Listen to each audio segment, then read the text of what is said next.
Bonjour, donc aujourd'hui ça va être le dernier cours pour cette année.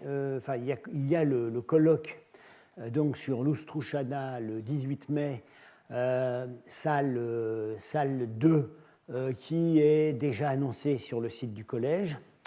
L'année prochaine, je n'ai pas encore donné mes titres de cours, mais je pense que le cours portera sur l'Asie centrale, enfin notamment la Sogdiane, avant et après la conquête arabe, voilà, autour de la conquête arabe, parce qu'il y a beaucoup de travaux nouveaux qui sont en train de paraître là-dessus, et il n'y aura probablement pas de séminaire, mais une journée d'études en juin consacrée au rapport entre l'Inde et l'Asie centrale. Certaines personnes m'avaient demandé la dernière fois d'indiquer des références commodes en français pour s'initier aux questions du zoroastrisme. Alors, j'avais indiqué donc la traduction complète des textes sacrés, donc de l'Avesta par Pierre Lecoq, et j'avais indiqué aussi ce volume Zoroastrisme, le rite pour l'éternité, auquel j'ai participé. J'avais dit que c'était dans les dossiers d'archéologie. Non, c'est dans Religion et Histoire. Voilà, paru en 2012, mai-juin 2012. Un dossier assez complet que je recommande. Alors, nous allons terminer d'accompagner les Sogdiens dans leur voyage en Chine. Et avant de vous commenter quelques documents iconographiques très éloquents, je voudrais signaler que la question des professions exercées par les Sogdiens installés en Chine, enfin notamment à Turfan et Dunhuang, a été étudiée, enfin renouvelée en fait, en 2004 par un article d'Étienne de la Vessière et Éric Trombert, dans un volume spécial de la Revue des Annales consacré à l'Asie centrale, où par ailleurs j'avais fait un article sur Samarcande. J'ai déjà signalé cet article de Trombert et de la Vessière, qui s'appelle « Des Sogdiens et des Hu, processus d'assimilation ». L'intérêt de cet article, c'est qu'ils ont directement exploité des recensements locaux chinois opérés par les autorités chinoises dans ces deux villes, donc Turfan et Dunhuang, ces deux oasis de l'Ouest, à diverses périodes. Et ça permet vraiment de voir les Sogdiens sur le terrain. Voilà. Alors, les résultats sont un petit peu surprenants, parce qu'on s'attendrait à, évidemment, une énorme prédominance des activités commerciales. Alors, elles sont présentes, mais elles ne sont pas majoritaires dans cette population. Donc, on voit bien que ce qui nous est connu par les épitaphes, les grands tombeaux des marchands, ce que racontent les chroniques chinoises, c'est le sommet de l'iceberg. C'est vraiment c'est l'élite, les communautés marchandes mobiles qui étaient en train de s'intégrer aux élites chinoises. Mais il y avait aussi tout un petit peuple. Il y en avait un certain nombre dans l'armée. Alors, à Turfan et Dunhuang, on voit, il y a quand même des métiers liés au commerce. On note des aubergistes, une profession qui a posé problème à Trombert et Étienne de la Vessière, c'est agrafeur de pieds de chameau. Jusqu'au moment où on a trouvé que dans les récits de voyages qui accompagnent les publications d'Orelstein, il raconte qu'à l'étape, on recousait, enfin même on agrafait avec des crampons métalliques les pieds, les sols des chameaux, parce que les chameaux n'ont pas de sabots. Et donc, sur les cailloux du désert, ils se blessent. Et une des tâches le soir à l'étape, c'est de rafistoler les pieds des chameaux. Et donc, c'était une profession exercée par des Sogdiens. Voilà. Alors, on voit aussi d'autres métiers en rapport avec les animaux mobiles. Donc on a des tanneurs, on a des maroquiniers, mais surtout, c'est quand même assez surprenant, on a une majorité d'agriculteurs, tout simplement, des colons agricoles, On avait déjà vu, en étudiant certains textes, que on a des exemples de colonies sogdiennes qui migrent collectivement depuis la Sogdiane avec leurs seigneurs et leurs paysans. Et là, on les voit installés. Et parmi eux, à Dunhuang comme Turfan, il y a des viticulteurs. C'est intéressant parce que par ailleurs, on sait que les Sogdiens ont joué un rôle essentiel dans l'introduction en Chine, non pas seulement du vin, mais aussi de la viticulture. Probablement, ils n'ont pas été les premiers, ils n'ont pas été les seuls, parce que on voit que le nom qui désigne le vin n'est pas d'origine sogdienne, c'est un mot indo-européen, ça aurait pu venir par les Tochariens de Kutcha, bon voilà, des peuples en rapport avec l'Asie centrale, mais c'est quand même les Sogdiens qui ont été les grands introducteurs. Alors, je recommande un article de Éric Trombert paru dans le Journal asiatique, il y a peut-être une dizaine d'années, sur les origines de la viticulture en Chine, notamment le facteur sogdien, et il montre que les endroits où on trouve encore de la viticulture à l'aube du XXe siècle en Chine, c'est de la viticulture qui ne donne pas de vin, puisque depuis les Ming, il est interdit de fabriquer du vin. Seules les communautés monastiques peuvent le faire, ou les étrangers. Mais il y a des vignes pour du raisin de table. Et curieusement, c'est les endroits... Alors bien entendu, tout le monde connaît les raisins de Turfan, mais on voit que dans certains cas, en Chine même, ce sont des endroits où il y avait eu beaucoup de Sogdiens, notamment Taiyuan, à mi-chemin entre Pékin et Xi'an, était très réputé pour son raisin de table, et on sait que c'est un lieu où il y avait beaucoup de Sogdiens, puisque l'un des sarcophages que j'ai commenté, le sarcophage de Yuhong, en provient.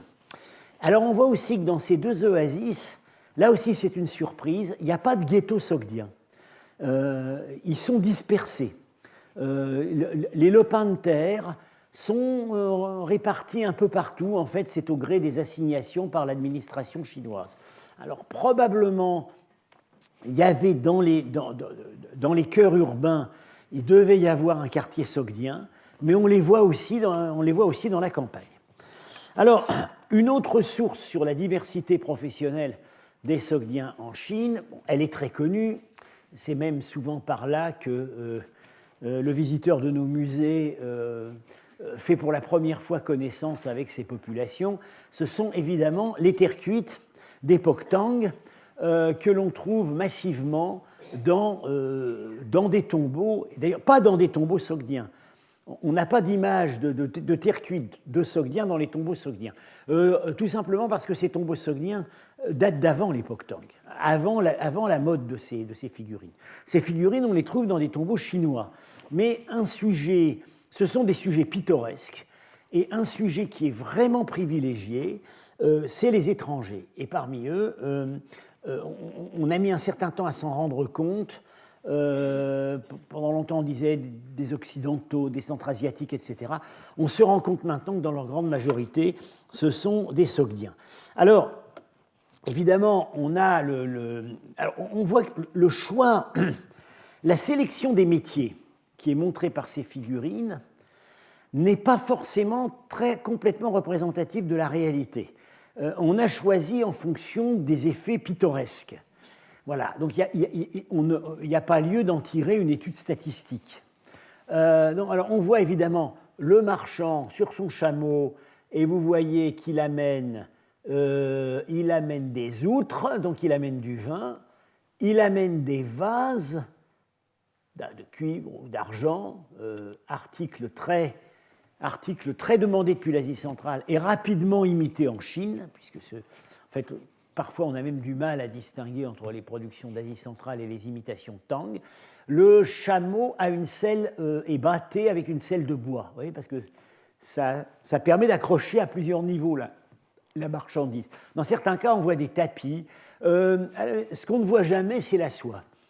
Parce qu'évidemment, ces marchands, on les voit arriver en Chine. On ne les voit pas partir de Chine. Ils ne vont pas importer de la soie en Chine.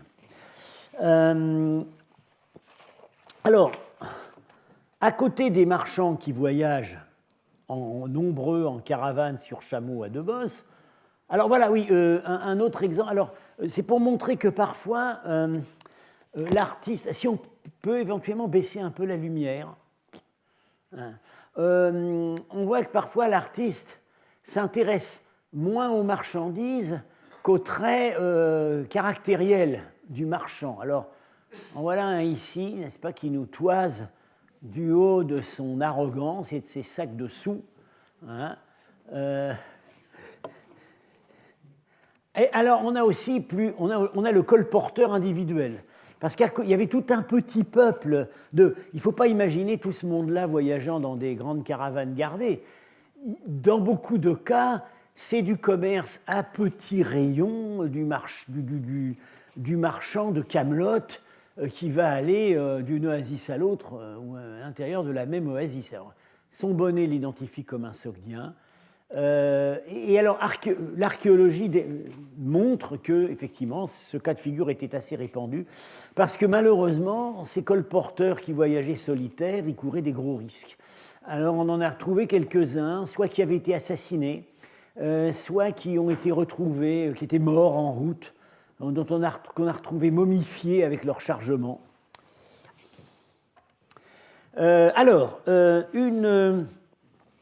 Une profession qui est surreprésentée, c'est le maquignon. Alors, il faut savoir que on ne s'en rend pas toujours compte quand on visite ces vitrines de musées, parce que on voit souvent, on a d'un côté le maquignon et de l'autre côté la monture, et on ne voit pas très bien ces personnages. Ce personnage... on a l'impression d'un personnage en fureur qui est extrêmement mécontent. En réalité, si on voit l'ensemble, il maîtrise l'étalon qu'il est en train de présenter aux haras impériaux. Étalon de chameau, un chameau mâle qui blatère, mais ça peut être aussi étalon de cheval. Et on sait que les Sogdiens avaient une niche professionnelle qui était la fourniture d'étalons aux haras impériaux, et à partir de la deuxième moitié du 8e siècle, c'est un business qui vont largement laisser aux Ouïghours qui tiennent la route de l'Ouest. Mais enfin, les Ouïghours ont intégré des Sogdiens, donc en fait les mêmes affaires ont continué. Alors, celui-là est quand même particulièrement réussi. Celui-là aussi d'ailleurs. Dans certains musées, ils ont pris la bonne initiative de mettre des petites courroies en cuir pour exprimer le geste du maquignon qui présente sa monture. Bon, je pense que jamais ils ont été trouvés ensemble. Mais je trouve que c'est une bonne idée de les présenter comme ça, parce que ça permet tout de suite aux visiteurs de mettre en contexte. D'ailleurs, dans ce cas précis, je ne serais pas bien certain que c'est un étalon qu'on est en train de montrer, parce qu'il a une selle. Il n'a aucune raison d'avoir une selle si c'est un étalon qu'on présente au haras. Alors, souvent aussi, un produit d'importation, dans les produits d'importation présentés par les Sogdiens, il y a des animaux de chasse. Visiblement, c'était des très bons dresseurs. Alors, dans certains cas, ces animaux étaient importés de l'Ouest, d'Asie centrale. Dans certains cas, probablement non, mais c'est eux qui les dressaient. Alors ici, bon, c'est pas très bien rendu, mais c'est un chien. Et en fait, on voit pas avec son long cou, son long museau, c'est un lévrier afghan. D'autres images sont plus réalistes. Ici, on a évidemment un faucon dressé.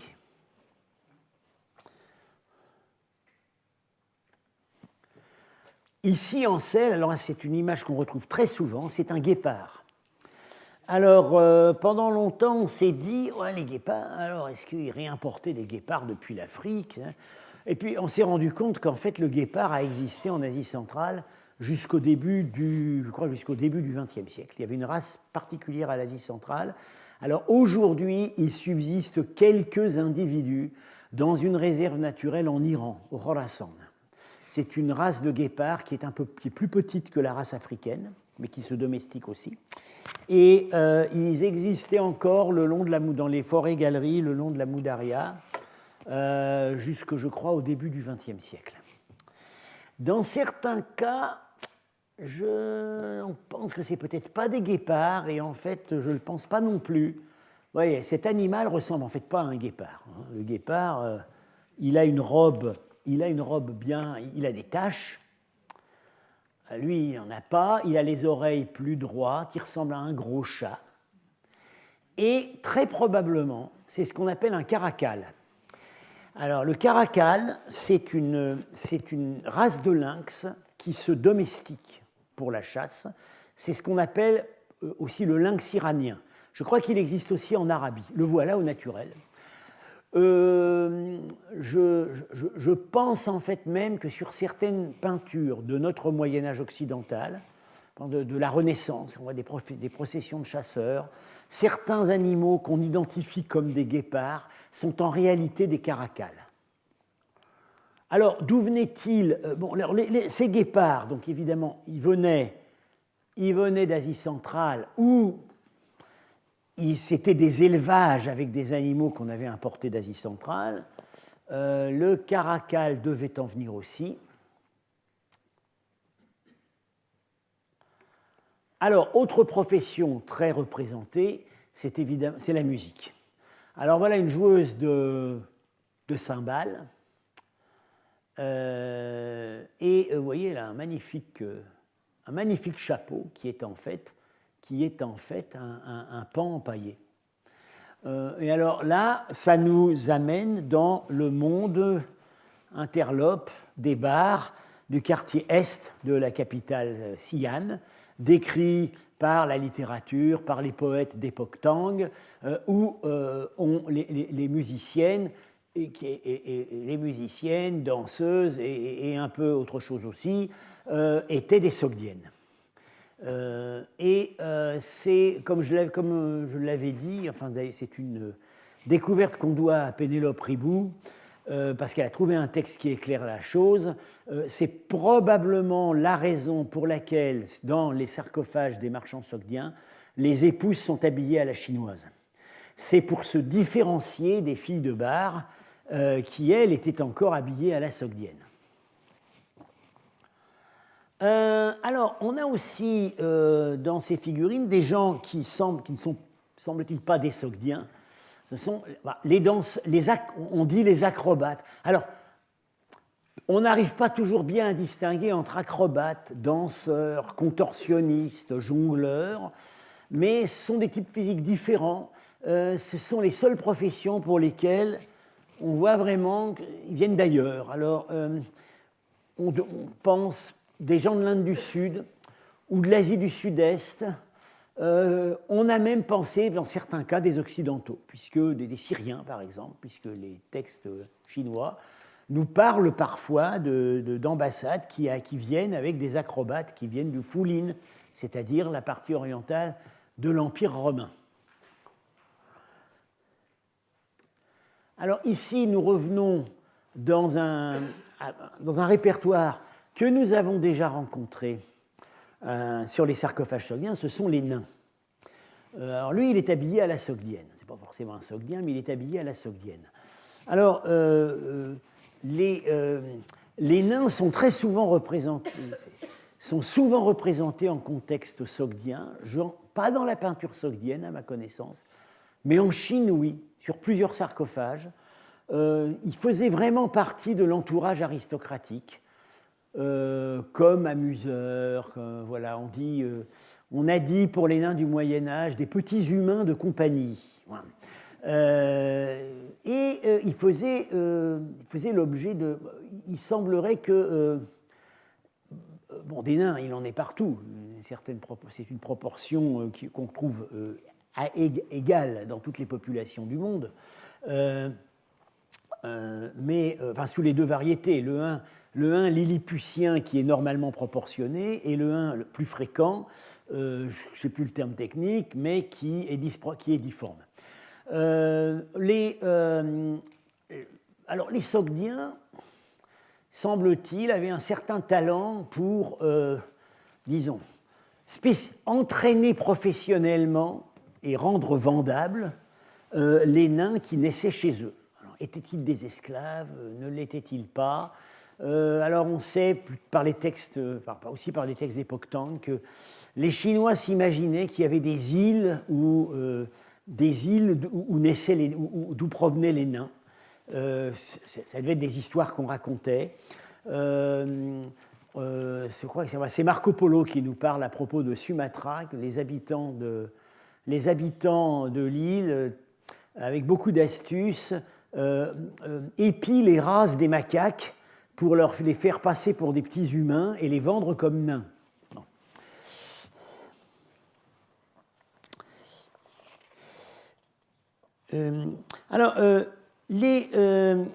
Pour en revenir aux musiciens,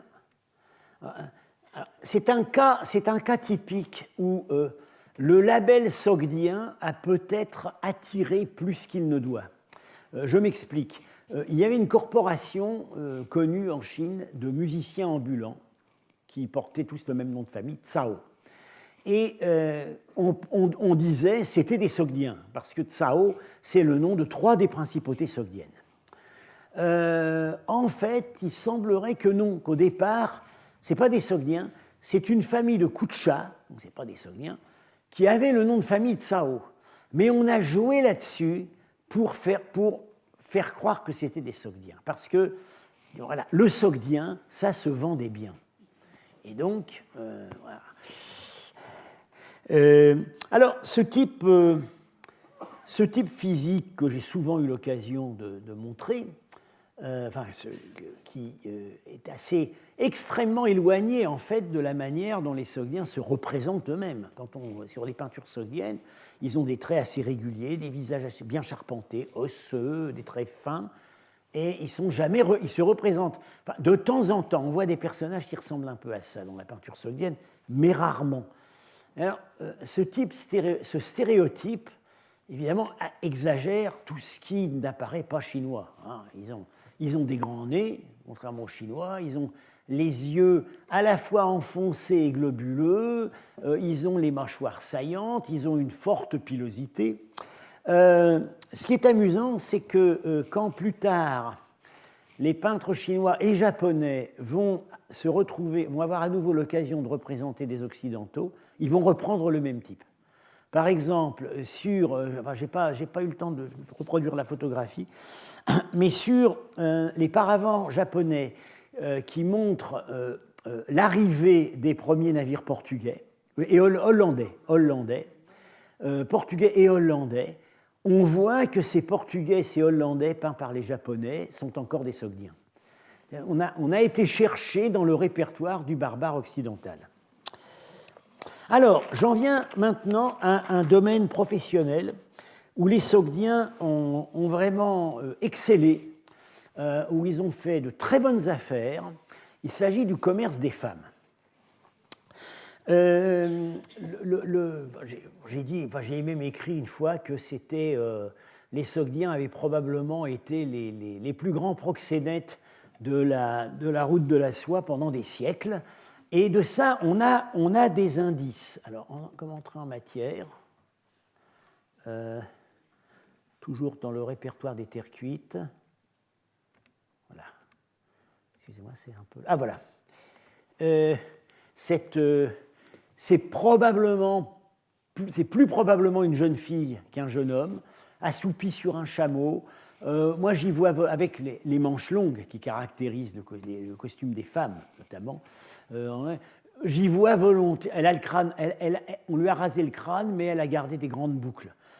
J'y vois volontiers une de ces filles sogdiennes ou capturées par les sogdiens chez les Turcs, on va en venir à ça maintenant, dont il faisait profit. Alors, on a pour ça un texte très curieux, un recensement local à Tourfan, de la fin du 8e siècle. J'ai déjà mentionné donc, ces recensements chinois à propos de l'étude de Trombert et de la Vessière. Ce texte signale 2 maisonnées voisines qui ont une population assez curieuse. Les noms sont sogdiens ou bien ce sont des traductions chinoises de noms sogdiens. Qui habite là?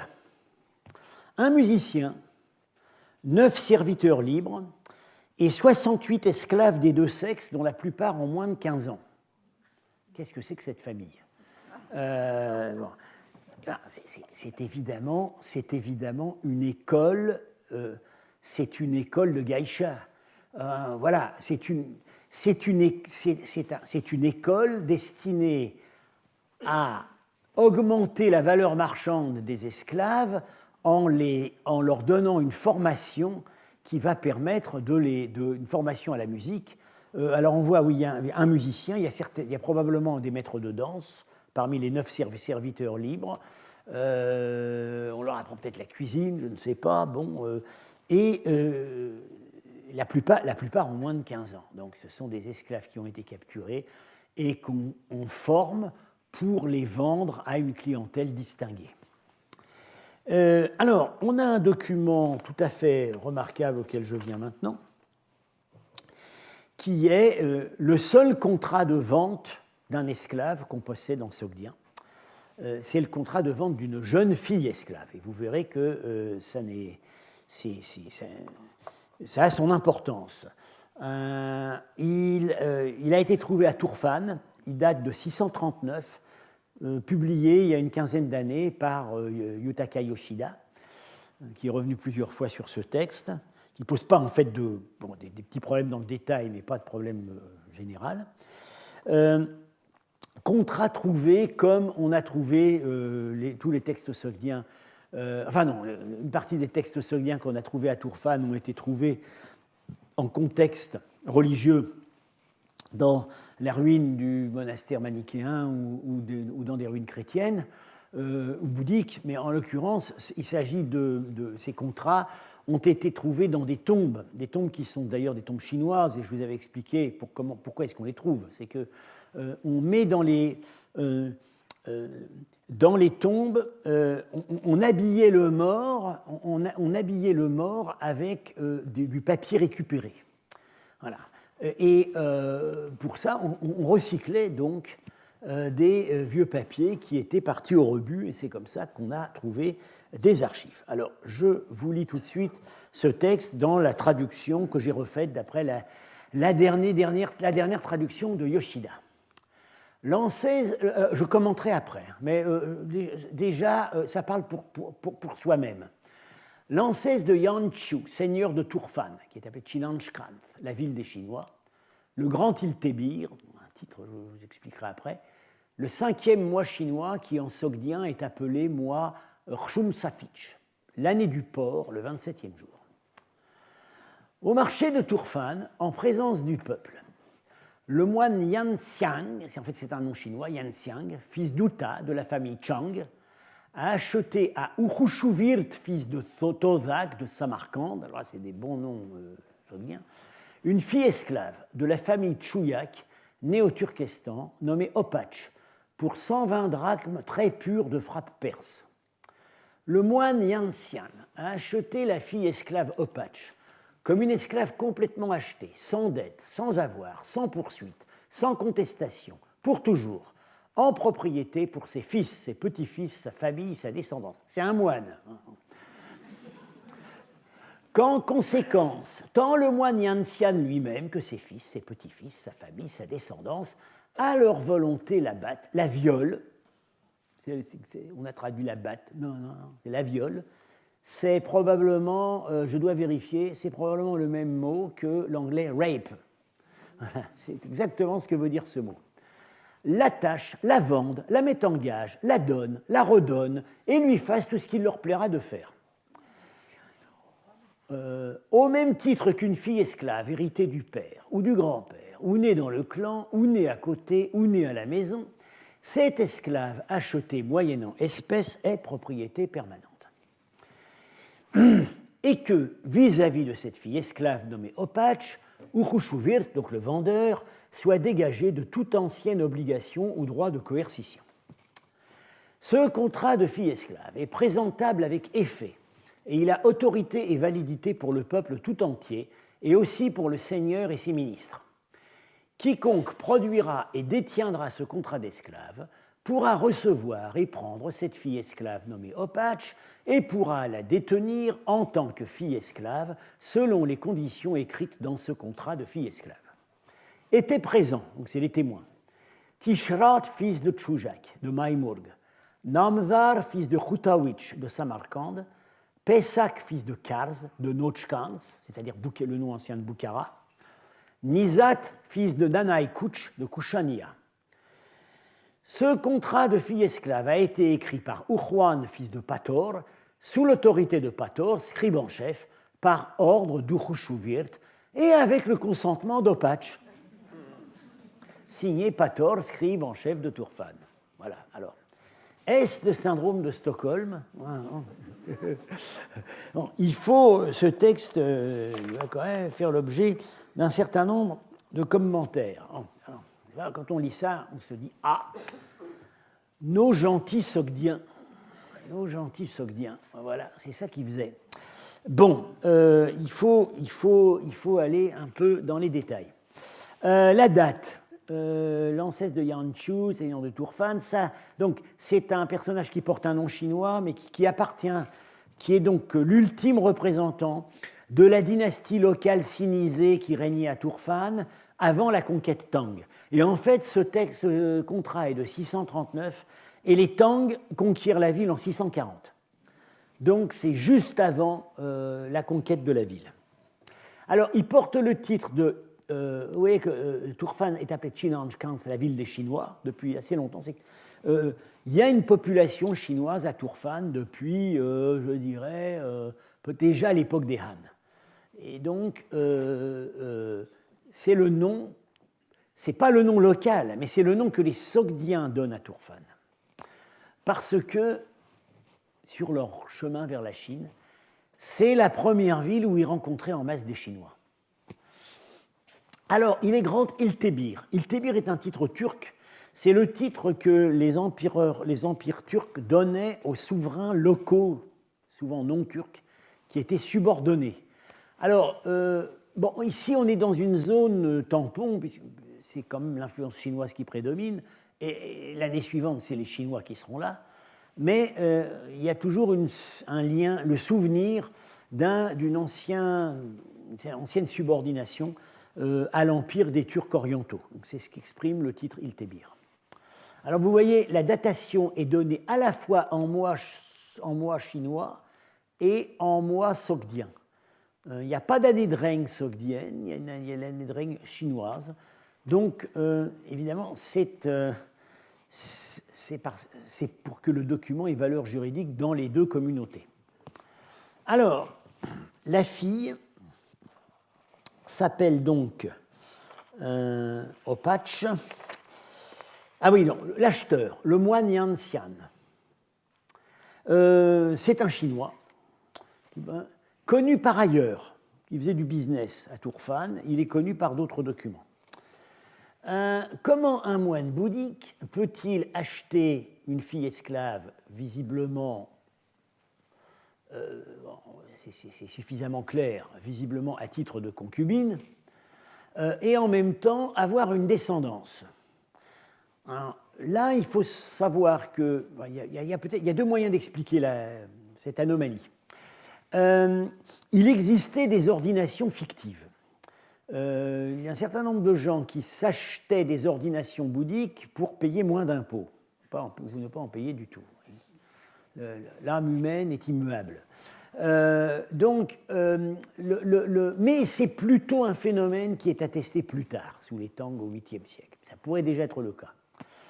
Autre explication possible, au 3e, 4e siècle, dans les documents de Niya, dont j'ai déjà parlé, on voit qu'il y a des moines, c'est le mot indien shramana, hein, c'est le même mot qui est utilisé en sogdien. Il y a des moines qui sont moines à temps partiel. Ils vivent en famille, ils sont mariés, ils ont des enfants, et ils mettent leur robe monastique pour les fêtes. Quand ils vont célébrer une cérémonie au monastère, le reste du temps, ils sont en civil et ils mènent une vie de famille. Alors, ça pourrait être cette acception un peu relâchée de la condition monastique. Il y avait certainement des moines qui étaient rigoureux, qui vivaient dans la clôture, etc.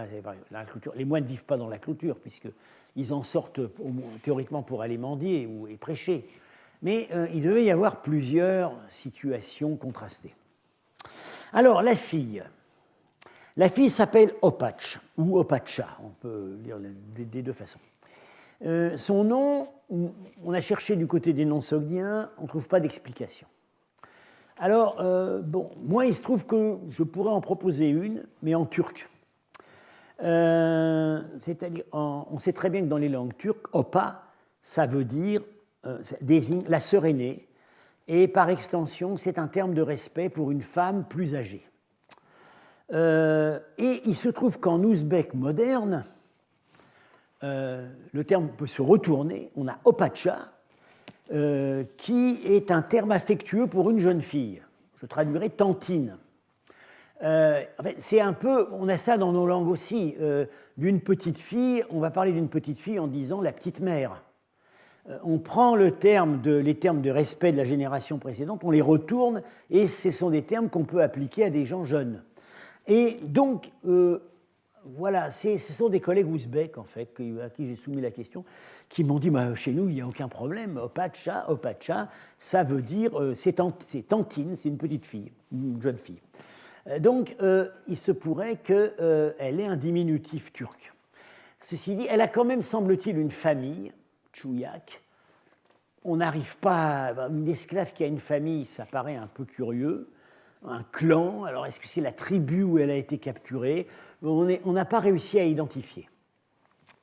Dès au Turkestan, alors ça c'est intéressant parce que c'est en fait, je crois, la première attestation du mot Turkestan, 619.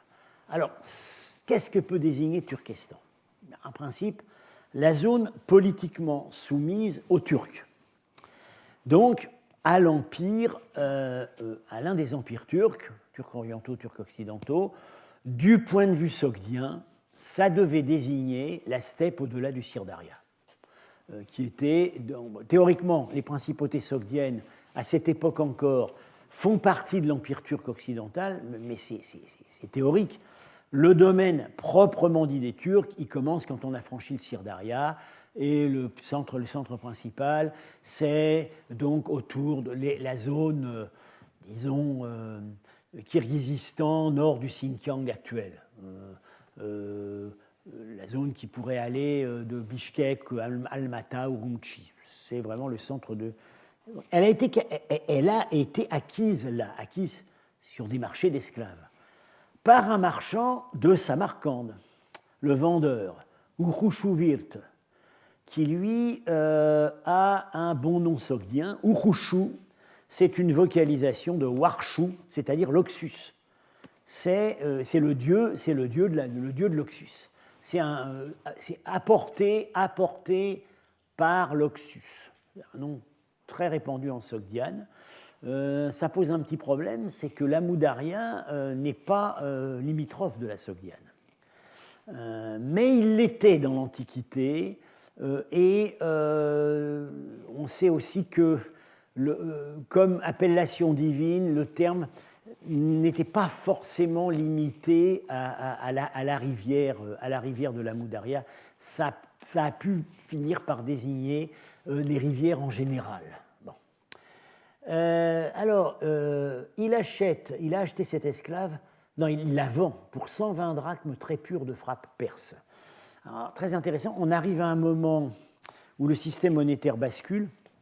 Dans les anciennes lettres que j'ai commentées ici, on ne parle pas de drachme ni de monnaie perse, on parle de statère, c'est-à-dire qu'il s'agit d'unités monétaires héritées de l'époque grecque qui désignent les monnaies locales, les petites monnaies locales en argent qu'on frappait en sogdiane. Et à partir d'un certain moment, très exactement à partir de ce moment-là, l'unité de référence en argent, ça devient la monnaie perse. Ce qui est intéressant, c'est que c'est précisément le moment où l'Empire perse va cesser d'exister. Mais là, on sait par les trouvailles archéologiques que ces drachmes, enfin, qu'on appelle aussi dirhem, mais c'est le même mot, le mot arabe dirhem, ça vient de drachmé grec. Ces monnaies d'argent perses circulaient d'une manière générale, enfin, dans le Xinjiang, enfin, dans le Taklamakan. On en trouve aussi en Chine. La monnaie chinoise n'était pas une référence, c'était une monnaie de commodité, une petite monnaie de commodité. C'était vraiment la référence. Pourquoi était-ce la référence ? Il y a peut-être le prestige attaché à la monarchie perse. Il y a aussi le bon aloi de ces monnaies. Elles étaient connues pour une drachme. Enfin, en fait, ce sont des tétradrachmes, ces monnaies sassanides, c'est-à-dire que ça pesait toujours 16 grammes, ça bougeait très peu et c'était du bon argent. Donc c'était une référence. Alors même si ce n'est pas forcément dans des pièces sassanides que la fille a été payée, mais c'était convertissable en. Voilà, c'est la monnaie de compte, la monnaie de référence.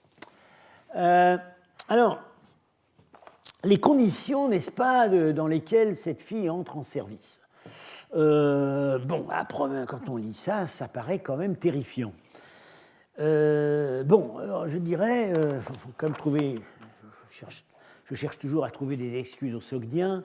Le contrat sogdien a au moins le mérite d'étaler ouvertement le fait que dans tous les systèmes esclavagistes de l'histoire, je dis bien tous, jusqu'aux survivances contemporaines, les esclaves féminines, mais aussi les garçons, enfants compris, étaient à la disposition sexuelle des maîtres.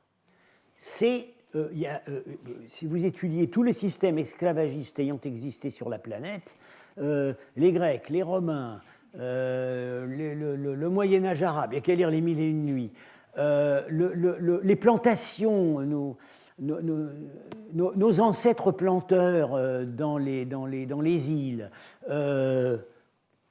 les plantations américaines. L'esclave est par définition à la disposition sexuelle du maître. Alors les nuances, quand il y en a, concernent en fait le statut des enfants nés des unions avec les esclaves. Dans certains systèmes, comme par exemple dans le système américain et dans l'esclavage romain, les enfants nés des esclaves étaient eux-mêmes esclaves. L'enfant de mère esclave, on disait le ventre fait l'esclave. Bon, l'enfant de mère esclave était esclave. C'était aussi le cas à la Réunion, à la Martinique, à l'île Maurice. Bon. Dans certains autres systèmes, l'enfant pouvait, en fait, la concubine esclave qui donnait naissance à un enfant, assez souvent était affranchie, et l'enfant était reconnu et considéré comme parfois sur le même plan que les enfants légitimes. Ça, c'est le cas dans les systèmes musulmans, qui, de ce point de vue-là, sont plutôt plus favorables à la condition de la concubine esclave. Quasiment tous les califes ont été des fils d'esclaves. Tous les sultans ottomans, sans exception, sont des fils d'esclaves. Voilà. D'ailleurs, le terme consacré pour désigner le sultan ottoman, c'était le fils de l'esclave. Et certaines de ces mères esclaves, pouvaient ensuite, si leur fils accédait au trône, obtenir un statut social extrêmement élevé en tant que validé. Alors, chez les Sogdiens, en fait, c'est comme dans l'Iran, sassanide, la situation de l'enfant né d'une concubine esclave, c'est pas très clair. Il semble quand même, il semblerait que c'est une situation un peu intermédiaire. Il est considéré comme de deuxième zone, mais malgré tout, il n'est pas esclave lui-même. Voilà. Alors, il faut aussi, est-ce que véritablement les choses se passent comme ça ? Il faut tenir compte du fait qu'il s'agit d'un acte juridique. Dans un acte juridique, tous les cas de figure sont prévus. Il n'y a qu'à lire aujourd'hui un contrat d'assurance.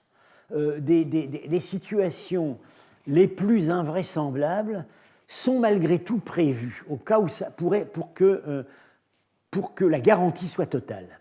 Et donc, ce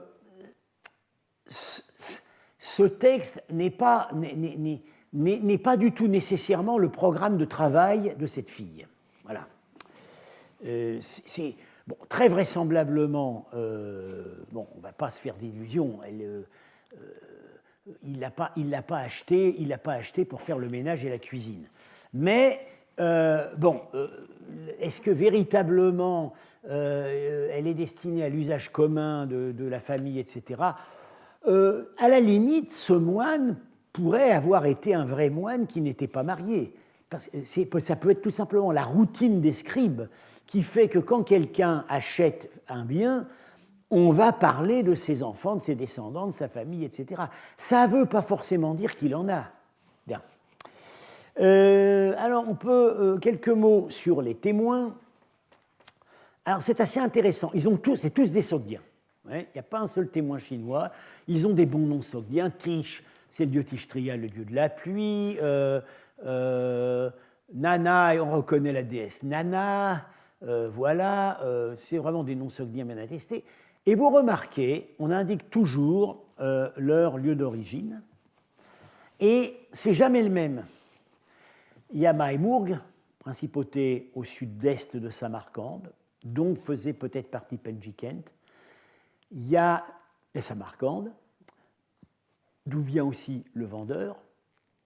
Il y a Bukhara et Kushania, qui est entre Samarcande et Bukhara.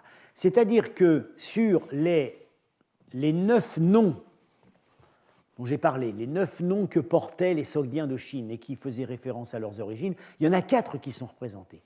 Et je ferai l'hypothèse qu'on a cherché à diversifier l'origine des témoins de façon à apporter la garantie maximale.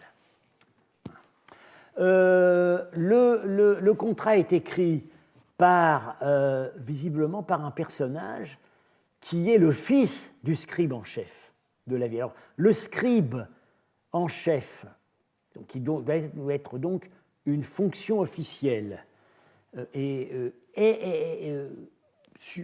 donne la garantie au contrat, mais celui qui l'écrit, c'est son fils, que bien entendu, il est en train de préparer à sa succession. Bien. Et on avait vu cette notion de scribe en chef, ça recoupe tout à fait ce qu'on sait sur l'administration des sapao dont j'avais parlé, puisque dans les bureaux de sapao, il y avait 2 prêtres et il y avait un chef des gardes, donc il y avait une force militaire, et il y avait un scribe en chef. Donc c'est exactement ce qu'on trouve ici.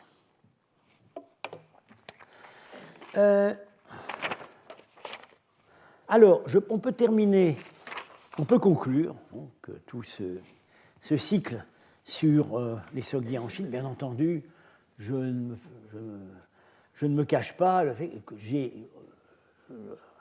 j'aurais pu en dire beaucoup plus. J'ai voulu aller à l'essentiel et insister surtout sur les acquis les plus récents. Voilà.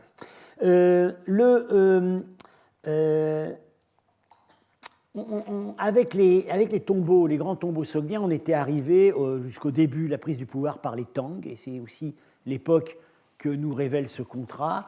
Alors que se passe-t-il à l'époque des Tang?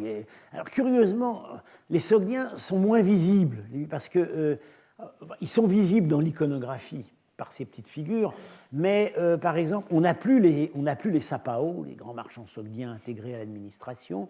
Du coup, on n'a plus ces magnifiques tombeaux. Ils se fondent dans l'élite chinoise. Disons, ils font comme si ils se fondaient dans l'élite chinoise. En réalité, ils sont d'autant plus puissants qu'on les voit moins. Ils sortent du ghetto et ils rentrent dans l'establishment. Mais à certains moments, le facteur sogdien réapparaît au premier plan. Alors, j'avais déjà parlé donc, de la révolte d'Anlu Shan en 750, qui est un général mi-turc, mi-sogdien, qui a usurpé le pouvoir en Chine. on voit très bien que Han Lushan s'est appuyé sur les réseaux sogdiens. Quand il rassemble, lors de ses proclamations, il rassemble les marchands sogdiens. On a même supposé que peut-être il avait une stratégie sogdienne globale, parce que très curieusement, 750, c'est le moment où c'est fini pour les Sogdiens en Asie centrale. Les dernières révoltes, en fait, sont écrasées par l'arrivée au pouvoir des Abbassides, Abou Muslim. Et curieusement, c'est le moment où les Sogdiens essaient de prendre le pouvoir en Chine. Donc, on a supposé que peut-être, et puis il y a la bataille de Talas en 750, où finalement les armées arabes tiennent en échec les armées chinoises. Donc, à l'ouest, c'est barré pour les Sogdiens. Alors, est-ce qu'il n'y aurait pas eu une stratégie compensatoire? Comme on a perdu le pouvoir à l'ouest, on va le prendre à l'est. C'est une possibilité qui a été envisagée. En tout cas, ça tourne très très mal pour les Sogdiens de Chine, parce qu'il y a une répression très dure, et des véritables pogroms. On a même dit que ça avait été un des plus grands massacres de l'histoire de la Chine, avec l'invasion mongole. On a des textes absolument terrifiants où les Chinois se mettent partout à chercher dans la capitale les gens qui ont un gros nez. Voilà, si on a un gros nez, c'est qu'on est un Sogdien caché et c'est vraiment la chasse aux faciès. Et on voit ensuite, on continue à suivre des familles sogdiennes, mais ils changent de nom. Ou bien ils racontent des histoires sur leurs ancêtres. Par exemple, les gens qui s'appelaient Tsao, j'en ai parlé tout à l'heure, ce sont des noms de principautés sogdiennes, ils vont se rattacher à des personnages anciens de l'histoire chinoise qui s'appelaient Tsao, pour se fondre dans la nature. Ils sont probablement tout aussi actifs qu'avant, mais la forme des implantations change. Ça n'est plus des communautés véritablement. Ils sont davantage dans l'administration chinoise. Ils se fondent à l'ouest dans l'empire des Ouïghours, qui en fait tient tout le commerce, littéralement rançonne l'empire Tang dans la deuxième partie de son existence en vendant très cher les chevaux dont l'armée chinoise a absolument besoin, et c'est ce qu'on a vu sur ces terres cuites. Le stéréotype sogdien, dans la littérature de fiction, le sogdien chinoise, le sogdien reste l'image du riche marchand. Le sogdien, c'est l'Ali Baba des récits Tang. Alors, je prends le livre de Valérie Hansen qui relate un conte assez amusant dans les années qui ont suivi justement la rébellion d'Han Lushan. Un jeune homme d'une bonne famille chinoise a découvert sur le rivage, alors est-ce que c'est le rivage de la mer probablement, un grand rocher, moitié couleur océan, moitié rouge, avec des striures. Et il va à la capitale et il arrive à un marché annuel où sont réunis 30 marchands étrangers. Il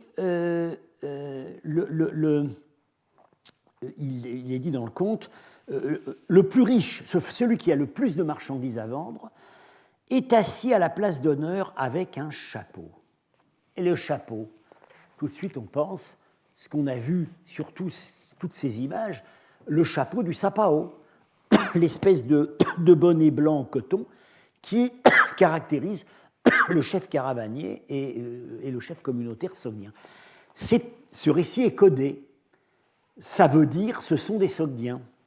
Le jeune homme les regarde. Alors, il y en a un qui vend 4 magnifiques perles, dont chacune fait plusieurs centimètres de long. Voilà. Alors, finalement, le jeune homme sort sa pierre et devant les marchands qui immédiatement l'assoient sur le siège d'honneur du plus riche marchand. Et on lui demande alors, il propose un prix. Il propose de vendre la pierre 1 million de sterling, de ligatures, les ligatures chinoises. Les Sogdiens répondent tu insultes notre trésor. Et ils le lui achètent 10 millions. Et pourquoi? Parce que cette pierre, c'était en fait un trésor national sogdien qui avait été perdu depuis 30 ans, qui avait été transporté par la mer. Et en fait, le roi, ce qu'on raconte, c'est que le roi de Sogdiane avait l'habitude, devant cette pierre, de prier le soir, et quand il revenait le matin, la pierre était entourée de pierres précieuses, qui, pendant la nuit, l'avaient spontanément rejointe. Donc, ici, on a donc, ce que commande très bien Valérie Hanson dans son livre.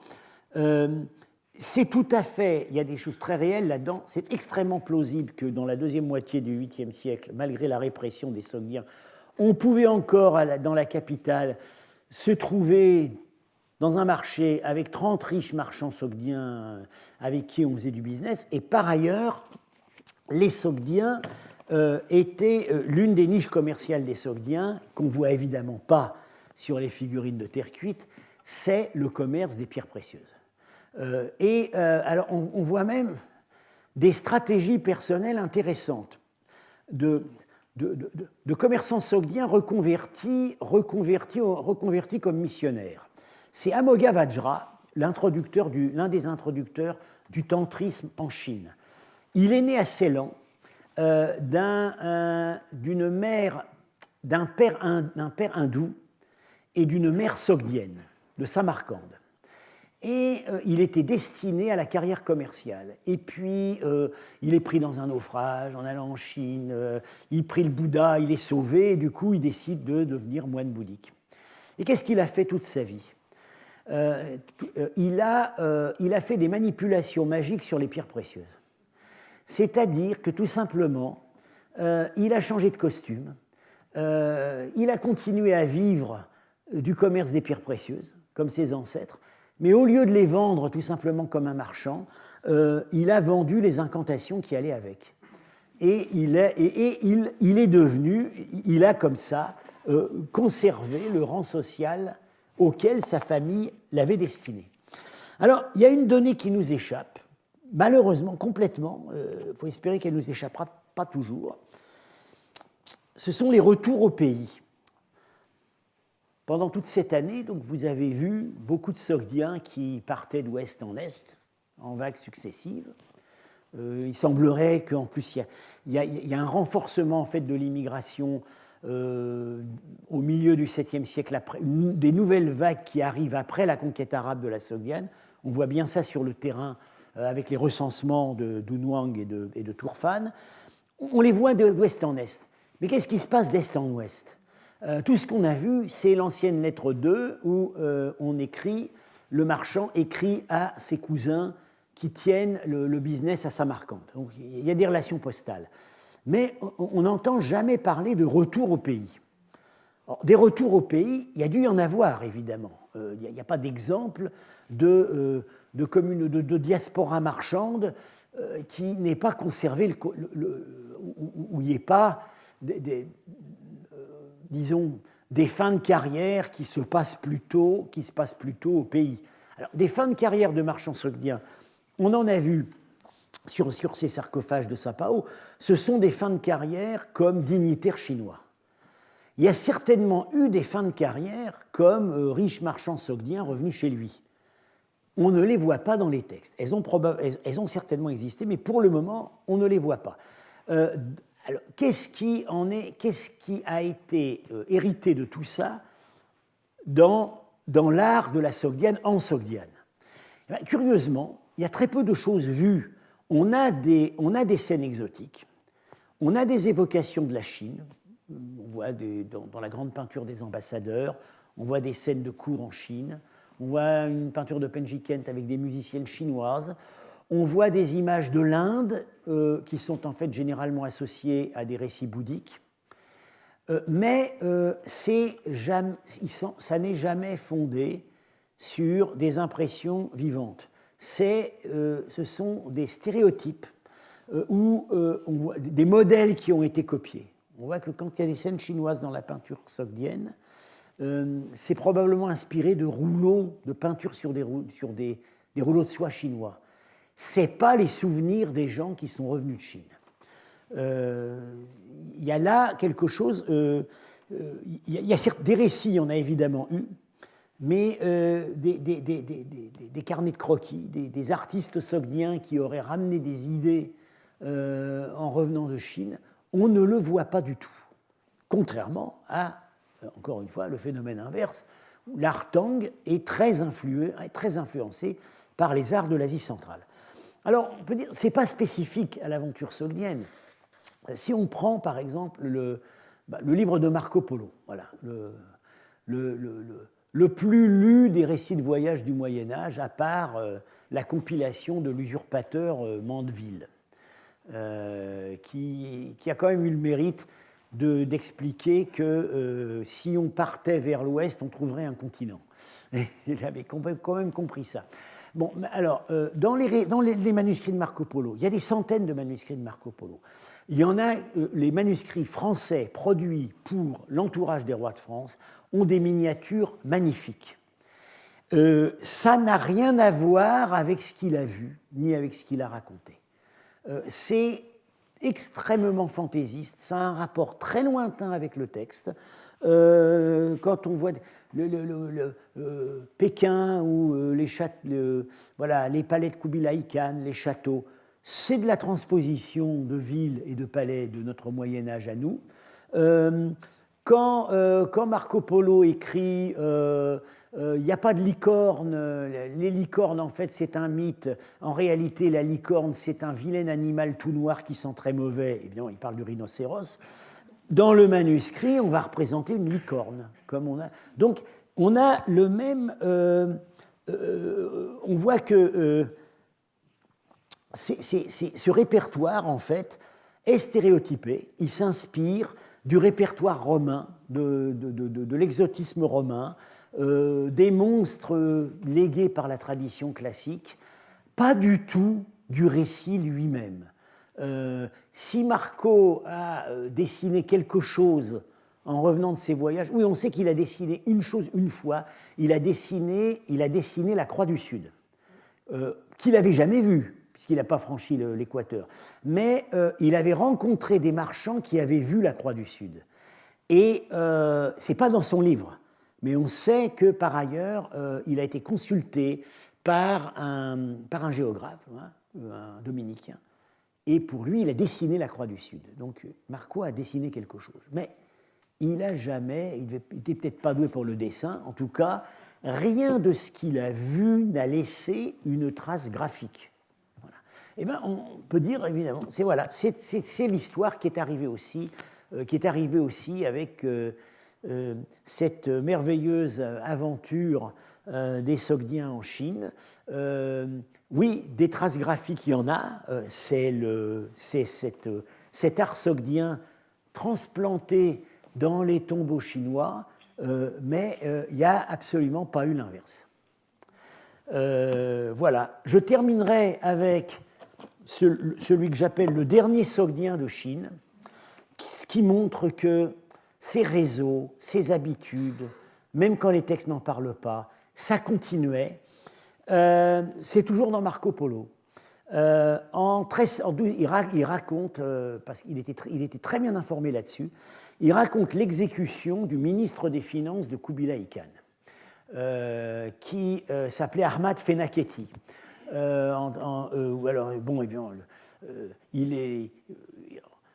Ce personnage a fait marcher la pompe financière du Grand Khan, a fait circuler les billets de banque qu'on a introduits à ce moment-là. Évidemment, alors, on l'accuse évidemment d'avoir détourné de l'argent, il s'empare de toutes les femmes qu'il veut, etc.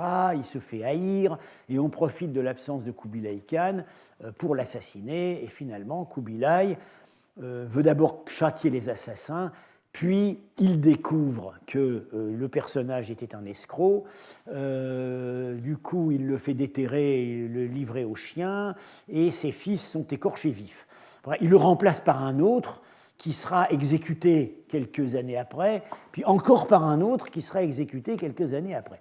Alors, ce personnage, ce tout-puissant Ahmad Fenaketi, tout simplement, c'est un Sogdien. Fenaket, c'est une ville au sud de Tachkent. C'est aujourd'hui Charloukia, qui est un site archéologique bien connu. C'est certainement dans la continuité. Voilà. C'est pas quelque chose de nouveau qui est arrivé avec les Mongols. Ces personnages-là, il y en a eu dans tout l'intervalle, comme ils s'intitulaient plus sogdiens, c'était des marchands musulmans, marchands persans, etc. Et éventuellement, une hypothèse qui commence à percer, c'est qu'un certain nombre de gens qu'on voit apparaître comme juifs en Chine ou en Asie centrale à partir du 8e siècle pourraient avoir été des descendants de Sogdiens. Voilà. Bien, j'ai terminé donc pour cette année. Je vous remercie de votre fidélité.